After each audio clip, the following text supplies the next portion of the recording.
Hello there, Sir from 17 once again. This is my Evilwest Evil difficulty video walkthrough. We will not be using the healing function and most of the fights will be done no damage. This is the third mission, and every so often between the missions you will be moving around the estate, and it gives you an opportunity to pick up some of the lore, talk to some of the characters, grab some of the gold. I'm going to be skipping all of the lore, guys. It's worth reading, it's worth checking out if you really want to get into the story, but I just wanted to show you where some of the money packs were, and then get directly to the point where you're going to need me, because you don't need me to show you where everything is. Hopefully you're going to discover that yourself and have a good time. You might need me though on some of the fights, and this first fight here, I have the block. So now we have the electrocution block, the Zapper block I think it's called. This move is really strong. This move is absurdly strong. But you cannot hold it. It is not like a conventional block. This block works a lot like the block in Kingdom Hearts, the original, where when you press it, your character will put his block up for a while and then he will lower it. And that timing is quite important, because depending on when you do it, will depend on whether or not you do the electrocution parry. And you get a lot of iframes for this too, guys. You can tap it as an attack's about to hit you. You'll block it. It might not look like you blocked it. You might even look like you got hit, but you won't take damage, because the developers have made sure that it's a very strong tool, and it is as strong as you want to use it. And in any situation now, you notice how in the early videos I was letting enemies run towards me, backstepping and then uppercutting them? We don't have to do that now. Now we can electrocute them, and now we can knock them away. And this here is probably the strongest move in the game. This move is so powerful, I recommend not using it. And I know that sounds insane, but I think you're going to suffer when it comes to learning to play the game if you pull everything, because you can really isolate the things that are problematic, and you don't really get time to practice being in a situation that's non-favourable. But of course, it's up to you guys, you don't have to. If you want to get good at this game, you want to use all the moves, so pulling is essential, but if you lean on this move a bit too much, it's going to make it frustrating when you don't have it, because it is so powerful. And to tell when you can do it, it's on the lock-on screen. The lock-on emblem for the enemies, you'll see a blue like flame in the middle of their emblem, and that tells you that you can pull them. Originally when I was playing, I didn't want to use it early on because I thought it took battery, because I thought it was so powerful, you know. And it doesn't take battery at all, you can just do it. And the best time to do it is whenever you're coming up against any enemy that's a projectile enemy, like the leech monster.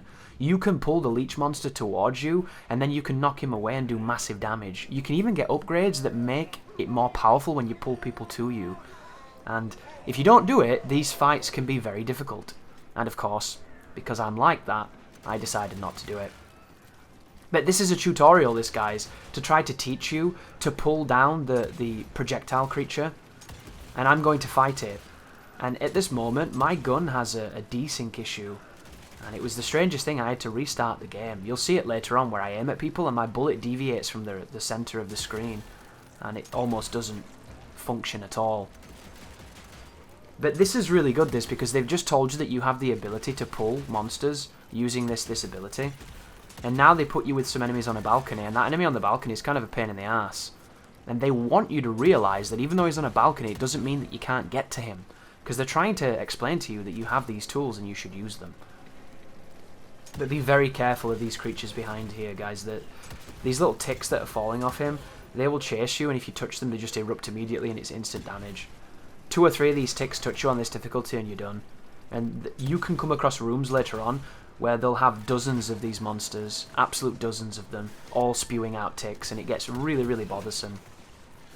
And I have a huge criticism of that enemy too, because if you don't pull him, he doesn't work.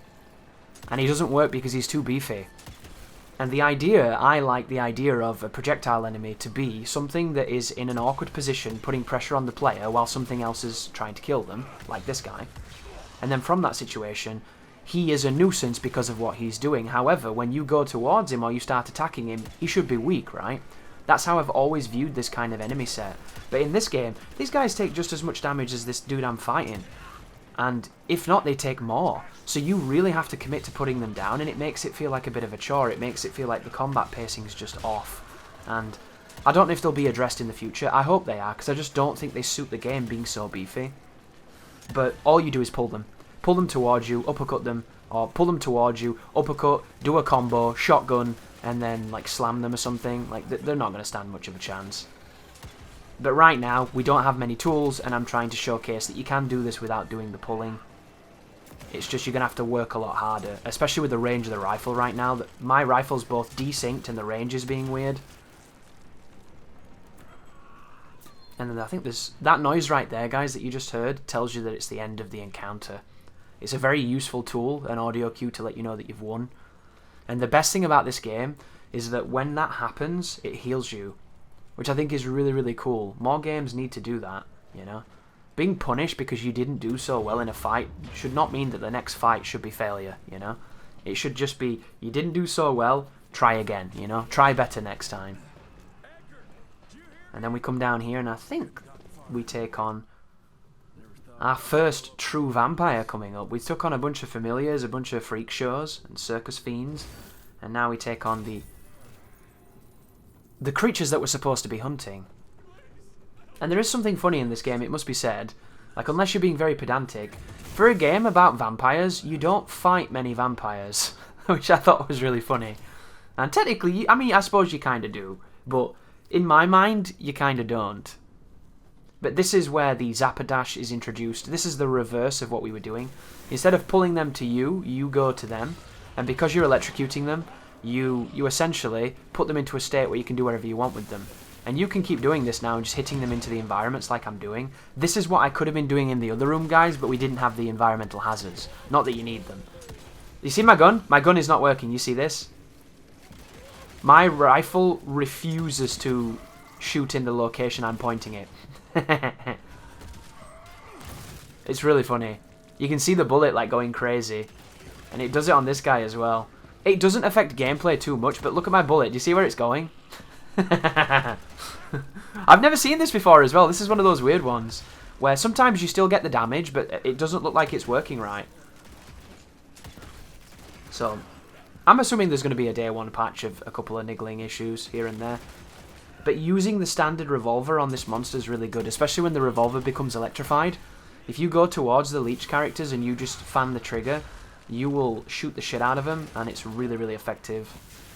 Of course, it's not as effective as using the Zapper. The Zapper's unbelievably strong.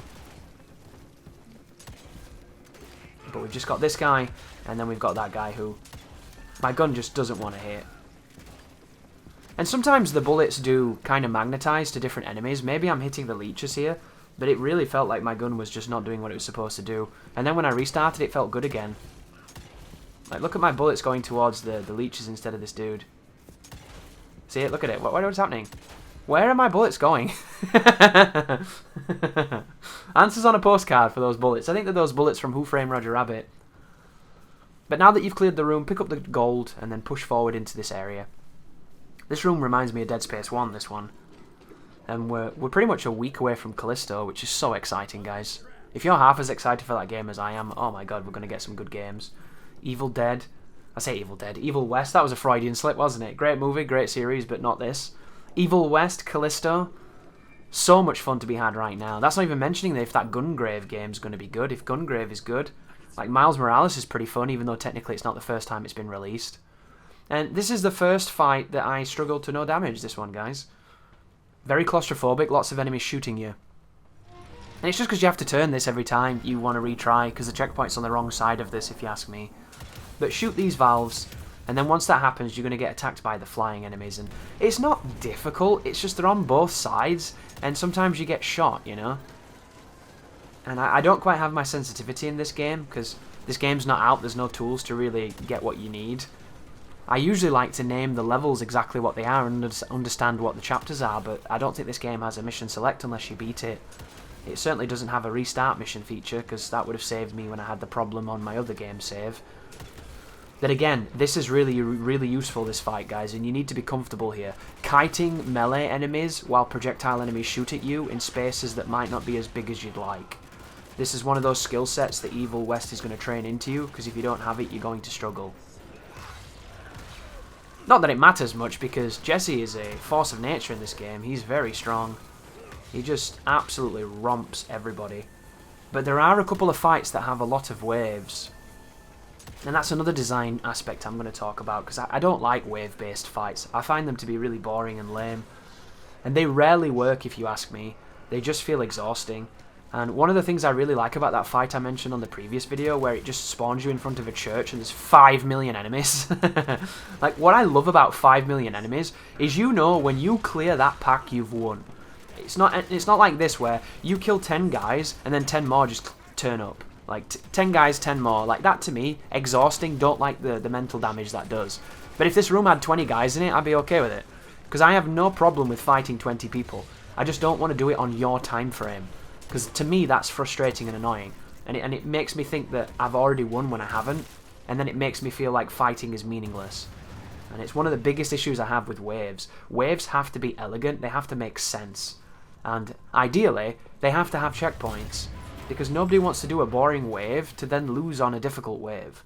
Yeah, I've spent most of my goddamn life on YouTube making videos for that exact reason. But climb up here, pick up all the treasure that you can along the way. And then we'll be moving through into this area. So this area looks really beautiful with everything burning and the skeleton of the Zeppelin.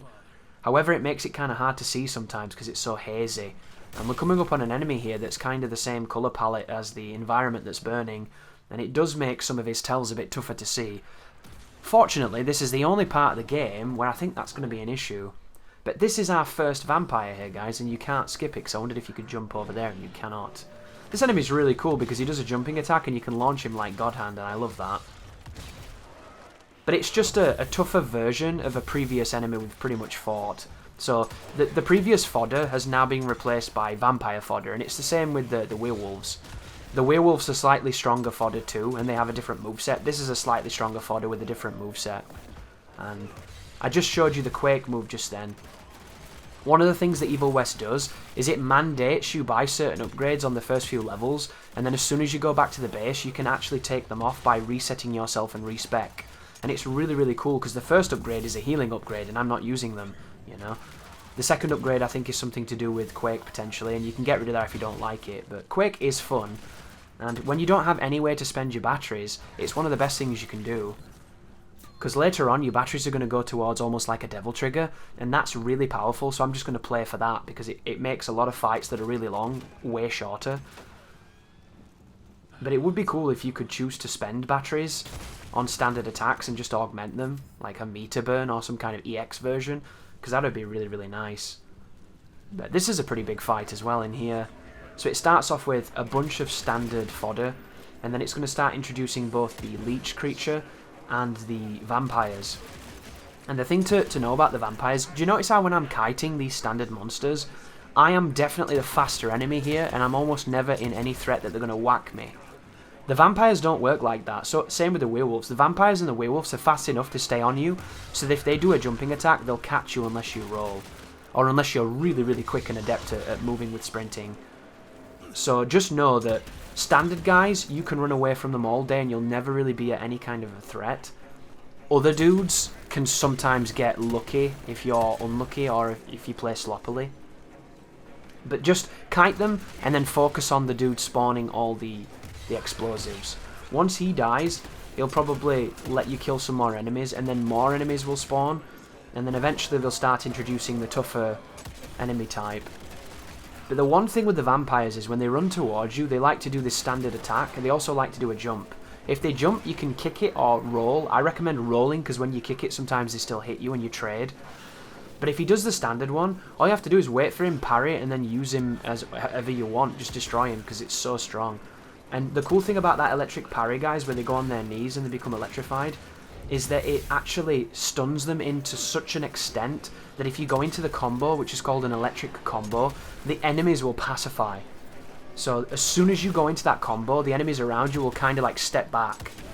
And it enables you to do these really, really good moments. And you can have a group of enemies running towards you where you parry the first enemy, doing an electric combo, and everybody else kind of goes, hang on a second, this is kind of scary. And then the next guy tries to swing and you parry him, and then you do an electric combo on him. And if you feel like you're in a bad position, just cannonball him and then roll towards it and then run through the gap he's just created. And it's one of those things that you just kind of learn the more you play. And because of God Hand, because of this perspective and because of how it works, I am an old hand at doing this kind of navigation. That's the move right there. That's the move he really likes to do. And there we can cannonball. It knocks his friends down. I'll use the guns to keep up my arsenal. There's that move again. There's the cannonball. Here comes some flyers. And then we've just got one vampire and I think these flying creatures, and we've won.